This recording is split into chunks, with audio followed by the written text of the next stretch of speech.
que tu reconnais cette promenade en bord de mer, cette vieille ville colorée ou encore cette fameuse place? Nous sommes à Nice sur la Côte d'Azur, ville qui attire plus de 5 millions de touristes par an. Mais cet été, Nice sera plus qu'une simple destination de vacances. Nice se prépare pour les Jeux Olympiques.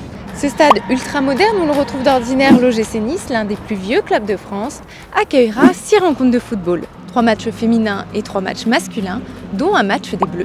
On sent avec les sportifs et puis on sent même avec l'enthousiasme qu'il y a ici que les jeux ça commence à devenir concret et qu'on commence à en voir le bon côté, c'est-à-dire le partage, la communion, le fait d'être ensemble. C'est une ville très sportive, Nice déjà, donc j'espère que ça va donner envie de faire plus, de donner des moyens d'accueillir les nombreux jeunes et moins jeunes d'ailleurs qui vont avoir envie de faire du sport en regardant les Jeux Olympiques et Paralympiques cet été. Il faut qu'on soit à la hauteur pour essayer de les accueillir du mieux possible.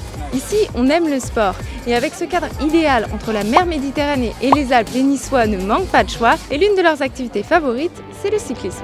On découvre un peu la RPI, passer un bon petit moment, on va s'arrêter souvent prendre un petit café et puis des fois il y a des petites phases aussi d'entraînement pour préparer des fois des courses le dimanche. La culture du vélo est développée à Nice, on a le Paris-Nice qui arrive chaque année.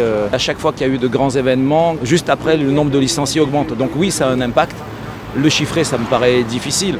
Mais les JO ne seront pas le seul grand événement à Nice cet été puisque le Tour de France se terminera ici pour la toute première fois, ce sera le 21 juillet. Une raison de plus s'il en fallait pour ne pas passer à côté de cette ville.